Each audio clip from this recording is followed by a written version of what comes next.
So, what did I do after I quit my job as a paralegal, closed down my business, which was a private investigation agency, and was going through the initiation of the spiritual awakening, which included post traumatic stress disorder, severe anxiety, depression, and a lot of really unpleasant symptoms. Now, looking back, I see that all of that is energy that we're moving through. Anyways, I had moved a few times, right? I wasn't able to get my bearings, and eventually I did ended up closing my business, and I was just working on healing myself. I started martial arts around this time because I was noticing that it was helping me a little bit every single day. I also just started deep diving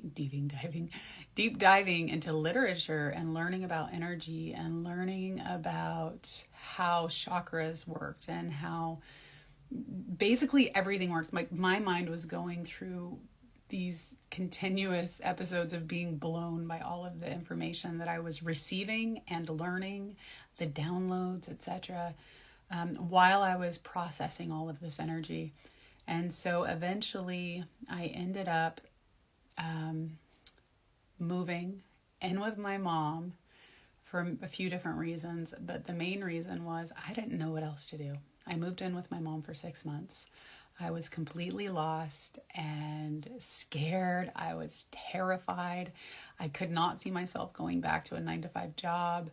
I was humiliated because I had had, a career and a business, and I was making hundreds of dollars an hour at this point, sometimes even more, just depending on the case that I was taking. And the only thing that I could figure out to do with myself was to work a $17 an hour job because I couldn't sit there and do nothing. So that's what I did. And I was having a whole lot of ego come up, like, oh, this is where you are now, like these negative like attacks on myself. I was going through all of this negative self-talk as to how big of a failure that I was, and this is what my life has amounted to and all that. And so that lasted like 6 months, and then I decided, actually I'm going to tell you this in a little bit of a different story, because the way that, or in another part, because the way that this unfolded was so synchronistic, and I want you to get the details as to how I ended up learning something.